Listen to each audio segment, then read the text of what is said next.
So yeah, let me go back to here. So we are together once again. Today is 18th of February. Let's have another great Saturday. So let's start with a quick prayer. Father, here we are once again, together in your name, together to hear a little bit more about mediumship with the aim of improve ourselves, improve our knowledge, to be better prepared to work as such. Be with us today and always. So be it. So be it. So let me share the book with you all.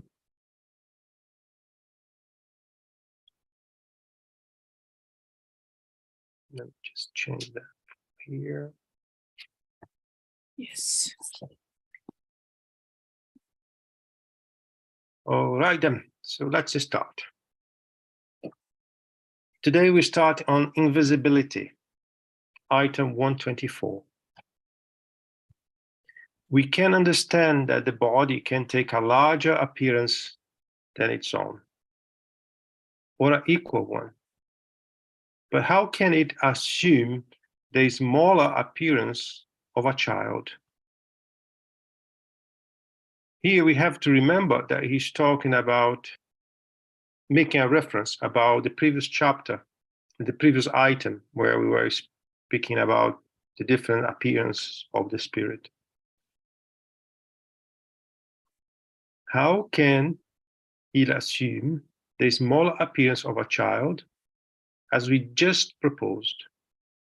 In such a case, wouldn't be the real body supersede the limits of the apparent one? That is why we have not said that such an occurrence has ever been actually produced.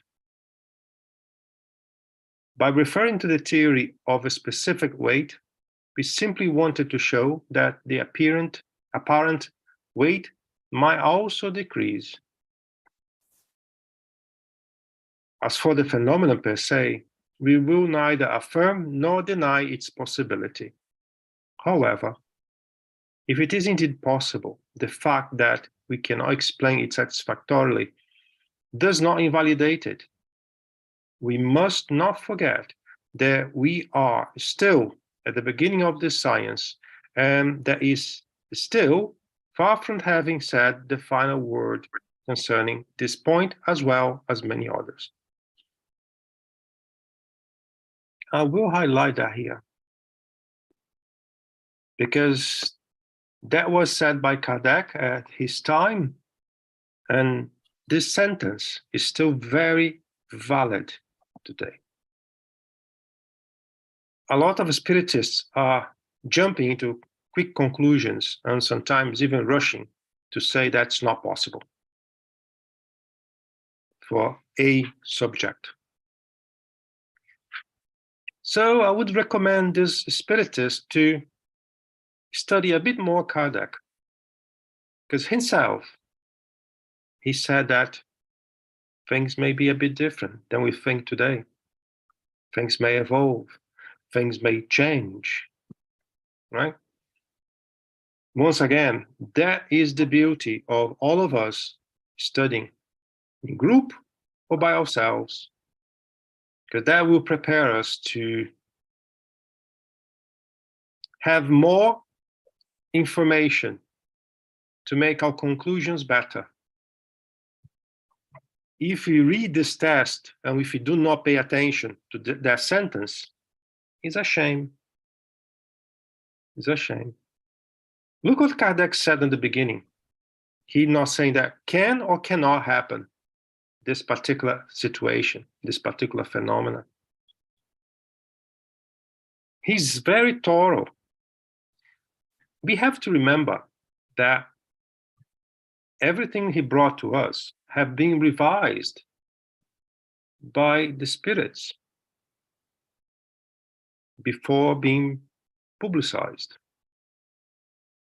So if he's saying here he cannot say yes or no, or he cannot validate or deny the phenomena, it was validated by the spirits.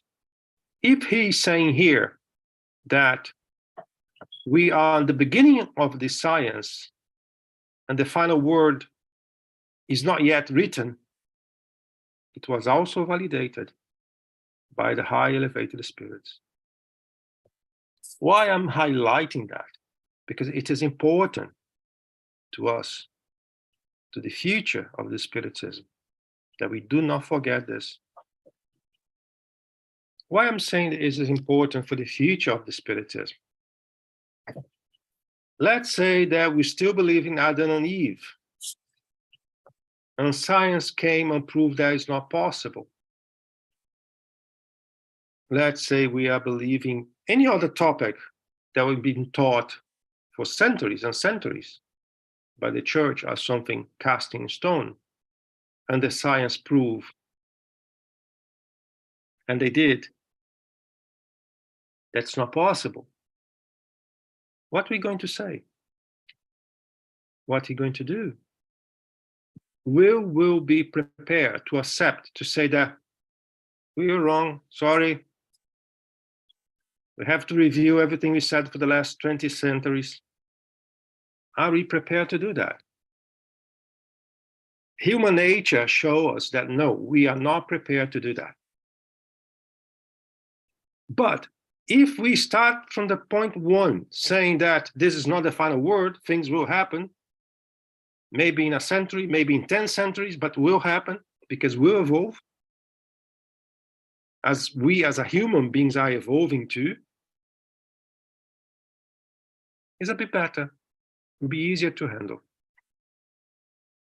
Besides, the parts of the body that would exceed the limits of the smaller one could perfectly well be rendered invisible. The invisibility theory naturally highlights the preceding explanation and those that refer to the apportation phenomena. See numbers 96 FF, maybe and forward. During the materialization sessions, lots of things happen that allow us to perhaps understand a bit better this phenomenon. Back in Brazil, we had two strongest mediums, physical effect mediums. One was Mirabelli, the other one was Peixotinho. Peixotinho, he did work with Chico Xavier and others, allowing spirits like Sheila, José Grosso, and others to be materialized. In some sciences, in some events, some meetings, where the need of ectoplasm was at extreme, the body of Peixotinho used to be retracted to a small portion of mass. And on the end of the session, when the ectoplasm returned, his body regained the normal size. So perhaps this could also happen in this particular phenomenon. I'm saying perhaps. It's up to you to try to find information and study about it. But when I see the comment of this phenomena, that's the first relation that comes to me. Invisibility? Maybe. I don't know. I don't know. To me, it makes more sense that you donate enough ectoplasm to have that your physical body reduction during this phenomena. I prefer more going that way than invisibility. But this is me. I'm not saying it's right or wrong, I'm saying it's me. I felt more comfortable with the theory that through the donation of ectoplasm energy, there is a possibility to have a body reduction based, in fact, registered through materialization meetings over and over in the past.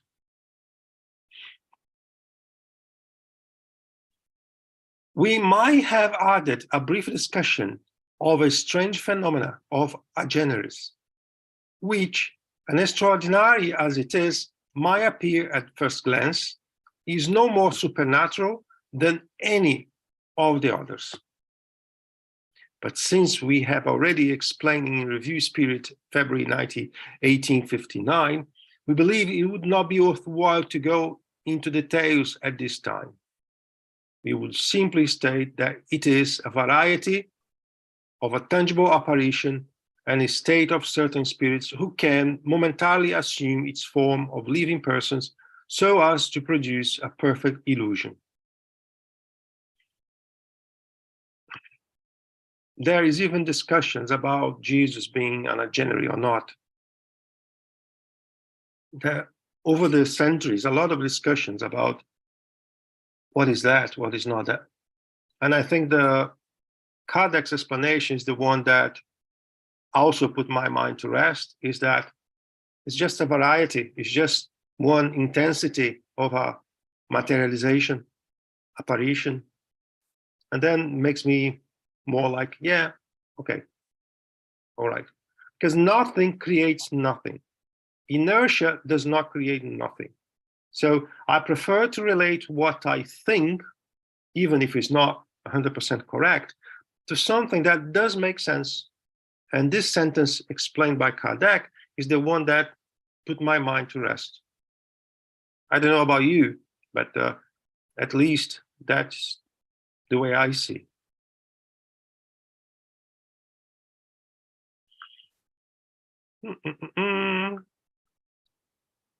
So, do you guys want to have any question about that before we move to the next chapter or anything? No, thank you. I guess not. Chapter 8, the laboratory of invisible world. Spirit's clothing, the spontaneous formation of tangible objects. We have stated that spirits often appear dressed in tunics, enveloped in flowing drapery, and in ordinary clothes. Flowing drapery seems to be what is generally worn in the spirit world. However, we may ask where they find clothes that are similar in every way to those worn in life, along with all the added accoutrement. They obviously did not take those objects with them, since such objects remain behind with us. So, where they do obtain the clothing they wearing, and they're wearing that other world. This is a highly intriguing question, but for many, it is no more than mere curiosity. Nevertheless, it raised a very important issue, whose solutions led us to discover a general law that may be equally applied to our own corporeal world.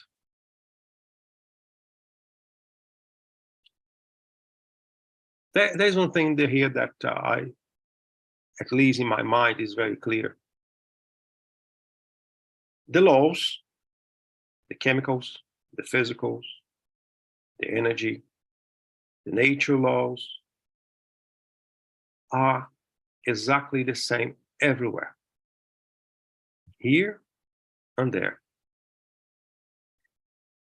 The difference is we may not know all the laws that exist yet. And the laws that may be applied over there may be a bit different than the one we know at this particular moment. Why do you think that? Because I have a hard time to believe that the master engineer of the universe would create specifics for this and that. I think he would create the laws, and the laws do not change as we believe. The laws are always the same. I mean, They may not be known by us, may not be fully understood by us, but they are there. And it's way easier to me at least, to understand that some of the phenomena of the spiritual world are, in reality, some natural laws that I cannot explain yet, because I do not possess this level of information. My current stage of science does not have yet achieved the level to explain those phenomena. Then believe there is something else. Munir, help me here. Hi, Guilherme. Good morning, everyone. Yeah, I just want to draw a parallel with the theory of relativity by Einstein, because he wrote the general relativity, which basically it explains all phenomena related to relativity. But within that, there is a particular condition which is very specific, which is the restricted law of relativity. The small one is within the large one, but you don't see the large one taking place unless you are in a general condition. For instance, the difference is if you are studying a very fast particle without acceleration, just speed, you use the restricted theory of relativity. But when you go into situations where it accelerates or decelerates, the particle has to be studied with a general theory of relativity. And the restricted is contained within the general one, but it treats just particular cases. And I see that in the physical world, what we see of these laws is just very limited parts of it, because the conditions that we have here are not the general conditions, but very specific ones. So I think we can draw a parallel when we say general laws that are obeyed here, but under limited circumstances. Mm-hmm. Very nice. Very nice. Munir, when you were talking, something came to my mind. This very morning, I was watching Paulo César Frutuoso, one book writer and medium and a surgeon, heart surgeon, well known back in Brazil. And he said something that really got my attention. I always like to hear his lectures and because he always brings something new, because he always brings the practice into the context of what we know or what we study. And he said that during one treatment of a patient where the spirit manifested, basically the spirit who was, what's the word? Materialized. The spirit was materialized in that session, and he brought an instrument in his hand to move above the patient. This instrument also materialized, were sending light, very powerful light. He could not describe the instrument, but he could describe the light. And that light was so strong that he could see, and he's a doctor. He's not someone with no knowledge at all like me, He is a doctor. He performed thousands of surgeries in his life. He could see the bones of the hand of the spirit. We have a lot we don't know yet. We have a lot we don't know yet. Yes. When we believe the spirit is just a perispirit and there's nothing inside, I would like you to explain to me why he was able to see the bones of the hand. And we have two limitations here, Guilherme, as I see. Intellectual one, because we have a lot to develop in terms of our intelligence. We can only understand a tiny fraction. Even if pure spirit came today and told us everything, we wouldn't understand most of it. So we have this limitation. And also we have the limitation of the physical world. So in the physical world, we are limited to the phenomena in the physical level, at the physical level, in the physical realm. And so this is our daily experience. And the spirit is somehow limited in its manifestation, unless we have the mediumistic faculty clearly channeling, between the two worlds. But on the contrary, we have just our senses actually to provide us information, and our intelligence to understand and create answers, and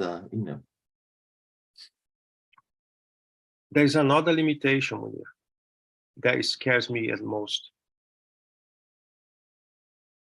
Limitation of will to consider other possibilities. Because without that, you can have science, you can have anything. If you don't want to see, you will not see. You will not see. And this is, I think, is the hardest one to change. Over the years, I heard many lively expressions from the spiritists about what is right, what is wrong, what we can do, what we cannot do. And when we make questions, why? Sometimes they don't even know how to explain why not. And only after they've been exposed to facts that they cannot deny, and sometimes they cannot even understand in the beginning, but they cannot deny because they witness, they still say that that's not possible. So I think the most strong limitation are our own spirits, what we want to see or what we don't want to see. Yeah, and I think that's why Jesus said, unless you behave like one of those children, you won't get into, kingdom of heaven. Exactly because presumption, selfishness, all the moral, imperfections that we carry, we also prevent us, from seeing. I don't like to go deep in some subjects, but sometimes people ask me things, and when they have the answer, it's not possible. And when we start to explain and then to show to them some other aspects that they can analyze and then make their own this choice or decision, if you like, sometimes they don't answer either, because they don't want to go in that direction to investigate, to analyze, to then, only then, be able to validate or deny a theory. The exercise to go in that direction is not what I want. The question I did was expecting you to answer what I want to hear, not what perhaps is out there.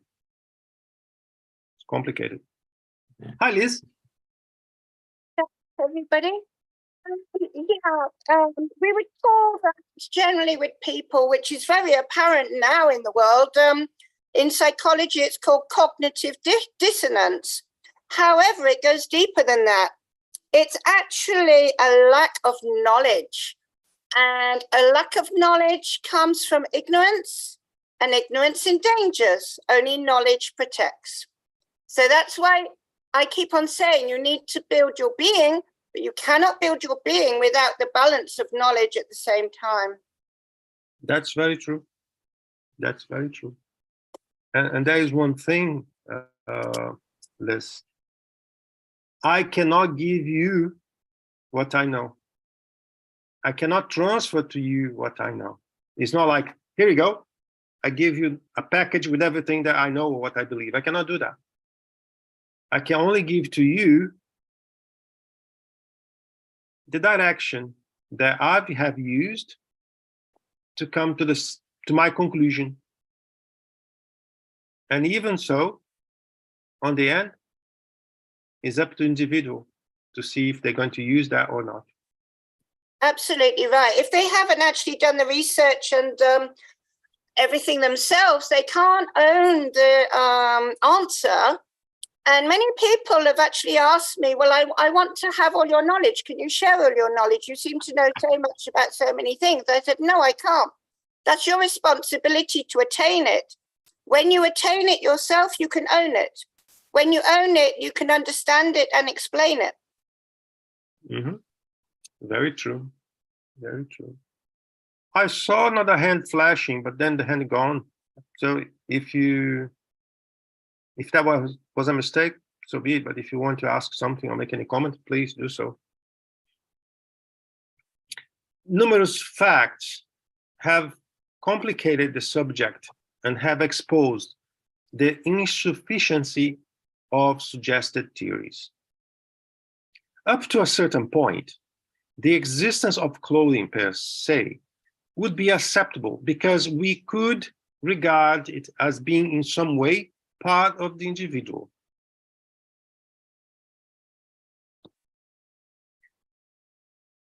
I would suggest, if you are curious about clothing and things like that, to also read André Luiz, because there you will come to lots of examples where if you are open-minded and attain to the details, you will be able to find lots of interesting things. But here, Kardec is saying would be acceptable. It is acceptable. There are clothing on the spiritual world. And we could regard it as being in some way part of individual. Well, that I have a problem.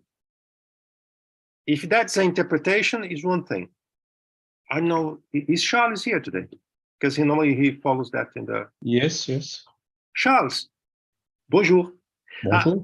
How is written in French, that sentence? Alors, on pouvait jusqu'à un certain point se rendre compte du costume parce qu'on peut le considérer comme faisant en quelque sorte partie de l'individu. Okay. Well, so the translation is exactly the same. But when we see being in some way, if we attain to the word some way, that makes sense. In some way, I'm wearing a coat, I'm wearing a t-shirt or whatever. In some way, it's part of me. Yeah, that's true. In some way, it's part of me because I'm wearing it. But this is not part of my physical body. And the perispirit is the physical body of the spirit, right? So in some way, I'm wearing the clothing. But a lot of people understand that my perispirit will shape the format of what I want to wear. And that I have a hard time to believe and to agree. Because it does not make sense. It does not make sense, not, at least not for me. Of course, it's easier to everyone. My perispirit is hollow, there's nothing inside, no bones, no organs, no fluids inside my perispirit. And my perispirit is magic, can do everything too. Because then, great majority of human beings are looking for the magic wand to do everything in their lives. So then, I believe that my perispirit, well, I just came from the gym, I'm wearing the t-shirt. Let's say I am on the spiritual world right now. I just came from the gym, from the spiritual gym. And I want to change my clothing to go to a party. I want to smoking. I will think very strongly, and then my perispirit will change from this t-shirt to a smoking. And I'm ready to go. It sounds too magic for me. And I don't believe in magic. I believe in things that make sense. So if we consider that sentence here in some way, then I'm happy to go with that sentence. Hi, Daniel. Can I just make a question? Can we imagine that some people can make clothes in real life? So they have the skills, the abilities, the resources to do that. But some people may not do. They don't have the resources or ability at that point to do their clothes. I would say in general, most of the people don't know how to do that. But it is possibly a matter of ability and capacity and having research to do it. rather than being magical. That analogy makes sense. Can I imagine in that way that some spirits may have this ability? I hear where you're coming from. The Spiritism, sometimes they do not make a clear line between the level of evolution of the spirits, or what can be done by the spirits like us, or by the elevated spirits. And then, as we always pursue perfection, we believe we'll be able to do everything that a high evolved spirit can do. Something that I can assure you all, we are far away from that level. If we are here on earth today, we are not evolved spirits at all. So evolved spirits, I'm talking about Jesus-like and even beyond Jesus, okay? So we have very little knowledge about the spiritual world for beings like us. Elaborate about the spiritual world of high evolved spirits, even less. So my honest answer to you is that I do not know, but with my reasoning, with what I know, what I see, it does not make sense that the spirit will change his appearance just for the sake of power thought. I have a hard time to believe that. Is it possible? Maybe. Maybe, yeah. Maybe, yeah. But I prefer to stay with something that are closer to me than something that's too far away from me and I totally cannot understand or nor believe. Is it possible, Daniel? Maybe. But when we read books like André Luiz, Manuel Filomeno de Miranda, and others, he makes us believe that it's more like I'm wearing the clothes, and in some way, it's part of me. It's not like I'm thinking I'm changing. I have a hard time to do that, really hard time to do that, to think that, right? But my honest answer to you is, I don't know. Conscious of my low level of evolution, possibly I never been in touch with some level of evolution like that could perhaps do it. And with what I read, with what I see today, I have a hard time to see that happen, right? But once again, I'm not saying it does not happen. I'm saying that it doesn't make sense to me. Hi, Liz. Spiritual world and the training that we received at the Academy of Consciousness and the reports of people who visit the spiritual world when they go out their body voluntarily, and other reports I've heard and read about and been told about. You have to be careful about what you think in the spiritual world, because what you think you create. You also have to be careful whether you're thinking negatively or positively, because that attracts.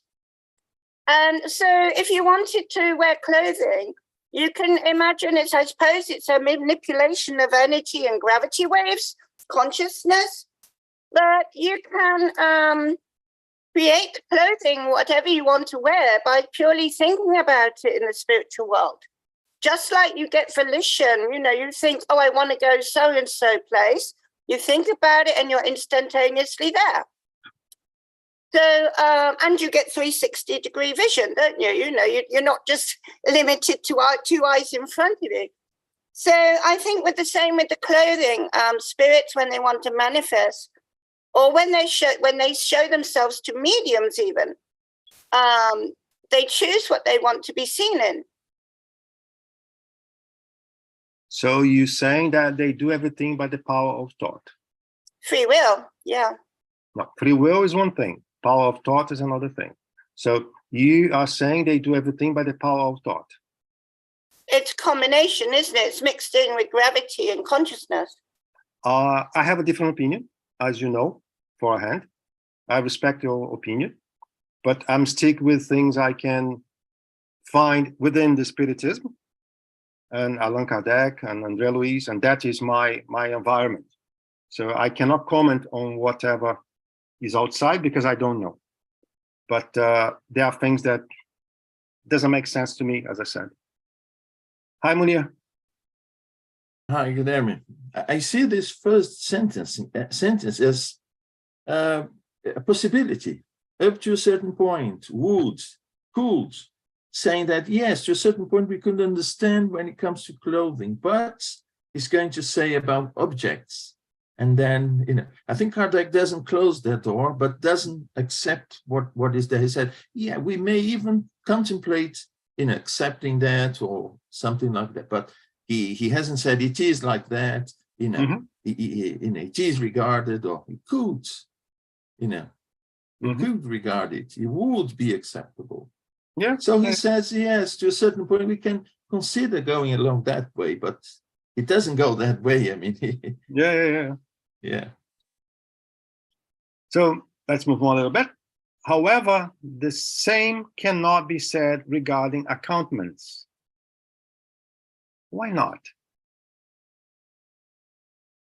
Such as a snuff box of the man who visit ill lady discussed in the number 116 above. We would know that in that particular case, we were not dealing with a deceased person, but a living one. And that when the visitor returned in person, he had an identical snuff box. Then, where did his spirit find the one used at the foot of the ailing woman's bed? We could cite numerous cases in which the spirits of both deceased and living individuals appeared with various objects, such as a stick, weapons, tobacco, pipes, lanterns, books, etc. Just to wind up a little bit, if I can, with the power of thought, change my clothes, why I cannot make accountments just with my power of thought? I don't know. I really don't know. We then said an idea. Inert objects might have ethereal correspondence in the visible world. Might have a correspondence. And the condensate matter that form various objects might contain a quintessential component that our senses cannot detect. Some Russians in the recent past, they have been able, through Kirlian method, to identify that every object has energy. But we stop there, right? Hi, Liz. Regarding the snuff box, etc., could it be the difference between, say, in the spiritual world, it's an illusion, it's not, you know, a solid object, which is an illusion anyway to a spirit, as opposed to a solid snuff box in our current world, which they can move through energy but cannot create to be solid. They can only move it. They couldn't create it to be solid. We have a lot of different understandings in that matter, even in the Spiritism. But let's go step by step. The case here referred to here was a materialization, was a duplication of an incarnated being in a different area, right? There was a double, like a double gang. The guy was able to duplicate himself in a different area. The spirit could have that ability. But anything else, how is that possible? That's what he's referring to. Basically, you had, I'm missing the words in English. Basically, you had a detachment from yourself. You went to a different distance. You materialize yourself because people could see you, could even touch you. And with you, you took that sniffing box with you, right? That's one thing. We have spirits that will materialize themselves, not incarnated spirits, discarnated spirits that will materialize themselves, and they may bring objects with them. bring with them an object that is on earth elsewhere is one thing. Bring them objects with an object from the spiritual world is another thing. I want to make something very clear to everyone. On the spiritual world, what is not matter to us is matter to the spirit. Otherwise, they would not be able to interact with anything. It's still matter, even for us. And what Kardec says is quintessential matter, means matter in a different stage of energy, but is matter nevertheless. So in the spiritual world, the spirits interact with matter of the spiritual world. On the spiritual world, they build things, they change things, they use things. The spirits also have matter on the spiritual world that they can live with. And that is very clear through André Luiz and other writers, right?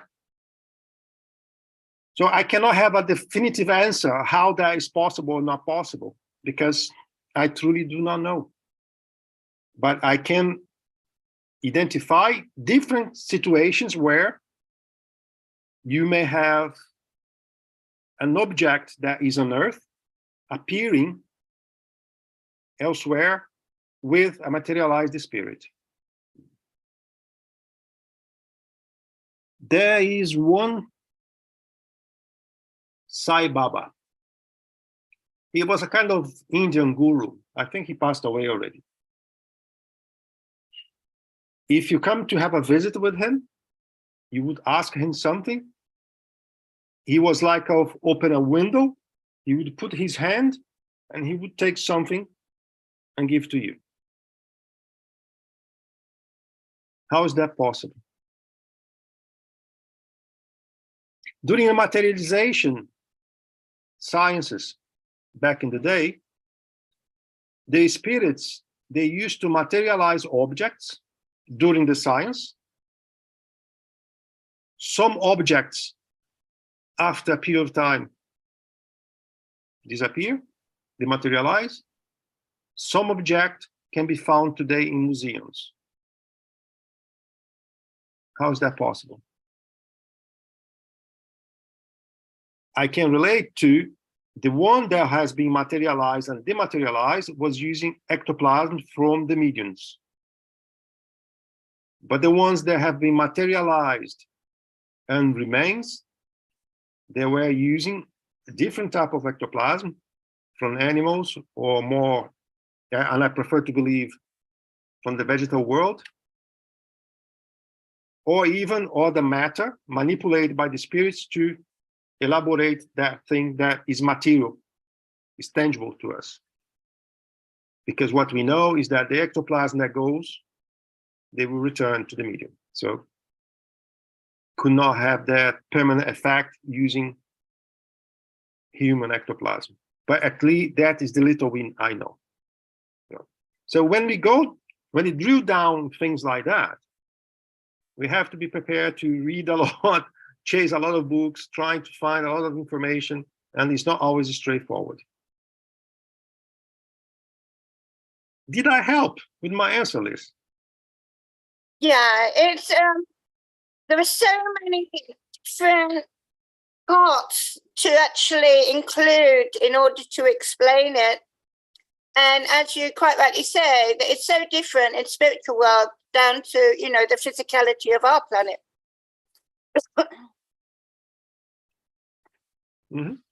Yep. So let's move on a little bit.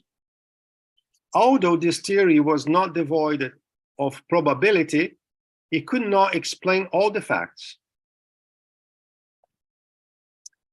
By the way, if a theory cannot explain all the facts, means the theory is incomplete. Incomplete or wrong, right? In that particular case here, incomplete. There was one in particular that appeared to frustrate all interpretations. Until then, we had only dealt with images of or appearances. And we had already seen that the perispirit can assume the properties of matter and render itself tangible.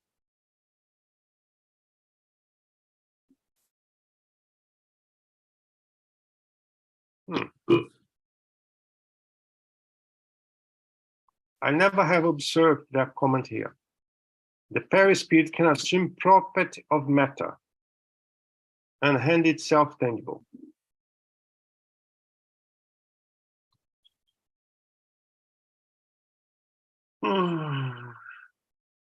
I personally have a hard time with that.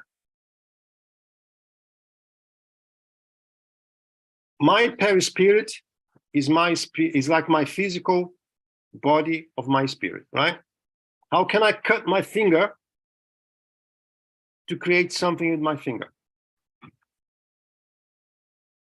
I have a hard time with that. When I'm using my ectoplasm to involve matter, like the turning tables, that's something else. But assume that my perispirit can assume properties of matter.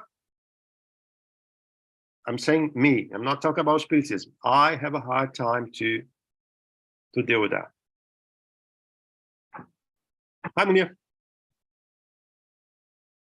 Hi, Guilherme. I think what it's been said here, because said, well, before we were dealing with images and appearances, okay, but now you're talking about the perispirits having material properties, tangibility, and I think it's the tangible apparitions, not just something that you see, but then it's a materialization, becoming tangible. You can feel heat, you can touch, you can. I think that's what is being said here. The perispirit, yeah, under certain circumstances, we render itself tangible. It's a materialization. Yeah, with that interpretation, I'm happy with. Yes, that we know it happens. We have the practice proving to us that is happening. Yeah. Right? Yeah. Thank you to rescue me, Munir. No, no problem. But this tangibility is temporary, and solid objects can vanish like shadows. Yes.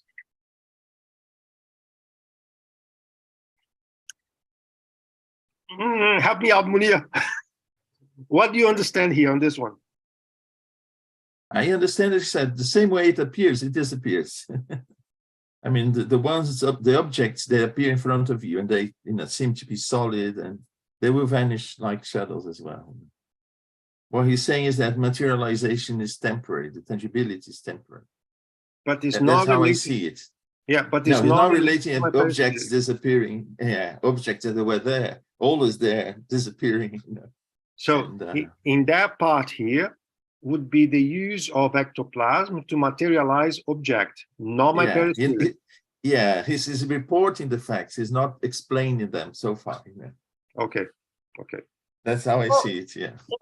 Also, by tangible, there were experiments in the past that was done, and Spiritism recorded them, where apparitions, in a seance or whatever, would appear, but they also became solid, so people could actually touch them, as if they were solid human, and then they disappear.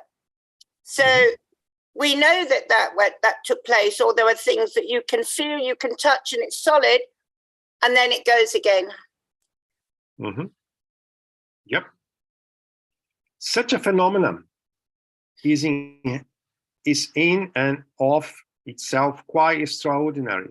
But what is even more impressive is the production of matter that remains solidified. Oh, well, see, we have spoken a few minutes ago, which has been demonstrated by numerous authenticated occurrences, notably those involving directed writing, which we shall return in more detail in a special chapter.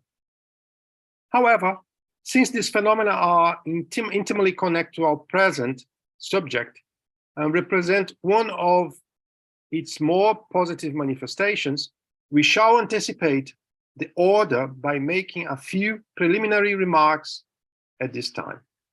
I'm not looking I still have 10 minutes to go. Directed writing or pneumatography is writing that is produced spontaneously without the medium using his or her hand or a pencil. All that is needed is a clear sheet of paper, which can be prepared, taking all necessary precautions in order to prevent any kind of fraud. The paper is folded and placed somewhere in a drawer or simply in a piece of furniture. Under the proper conditions, within a certain amount of time, letters or various marks, words, sentences, and even entire communication will appear on the paper, usually in some dark substance resembling graphite, but sometimes as though written with a red pencil, ordinary ink, or even printed ink, printer's ink.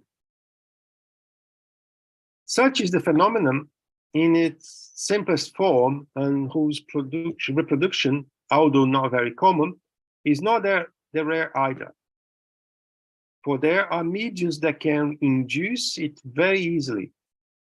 When the pencil is placed together with the paper, one might believe that the spirit has utilized it to write it with. But when only the paper is provided, it is obvious that the writing has been produced by matter put there by the spirit itself. Where did the spirits obtain it? We were led to the solution of this question by the snuff box, simple mentioned earlier.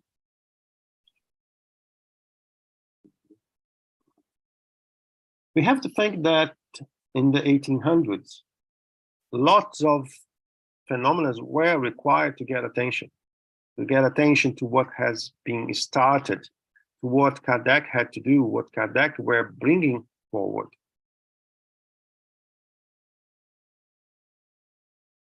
It was way more difficult to do something using wraps in a table than having a medium write using a pencil on paper. Perhaps those phenomena was to show that something is happening. You have to study, you have to pay attention on it. Would we see that nowadays? I don't think so. I don't think so. Have I seen that myself? No, I never saw that. I know one person that is now 97 years old, that during those materializations meetings, he saw that. He reported to us. But myself, I never saw, I never had any experience like that. But do we need that today? I would say no. It's like the other day we were talking like with people like in Brazil, why we still writing things by hand? Because there are mediums already using the keyboards of computers to do the message. If the spirit can grab my hand to write, it can also grab my hand to type. And as technology evolves, what is easier? Ask your kids, your nephews today, if they prefer to write or to be on the cell phone or in the computer. They will tell you they prefer to go on the computer because it's easier for them. We produce the same thing in a different way.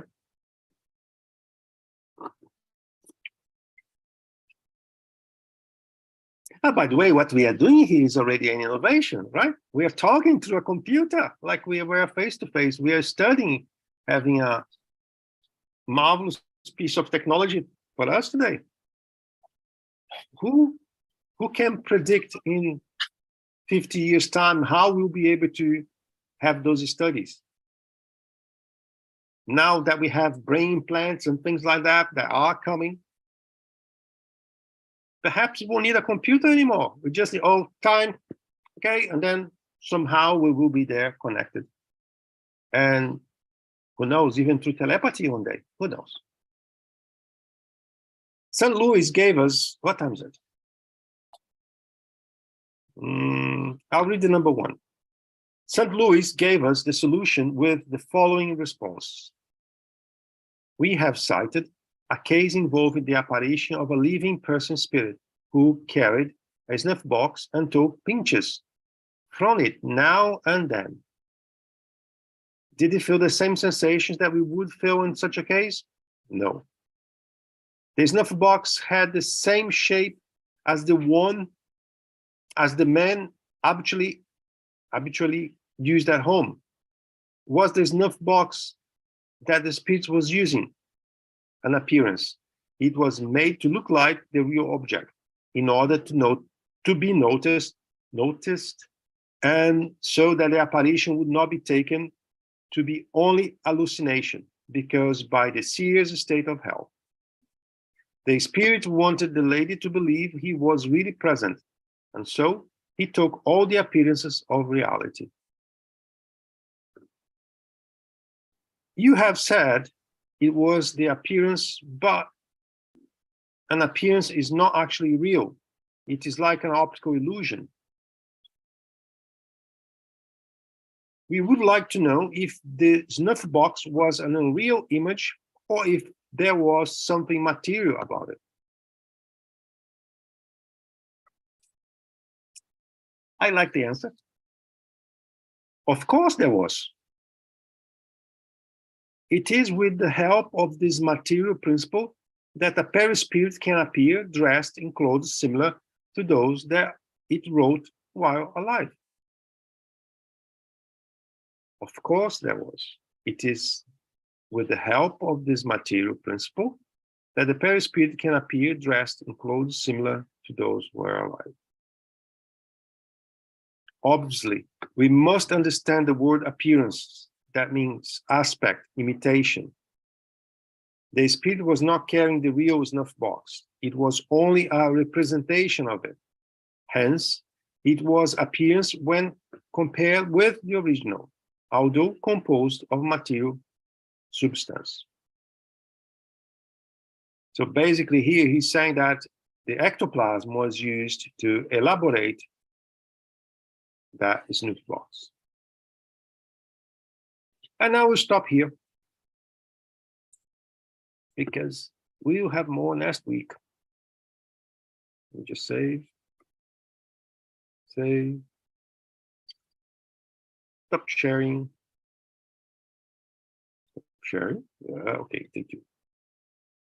So, Pablo, can you do our final prayer? A quick one.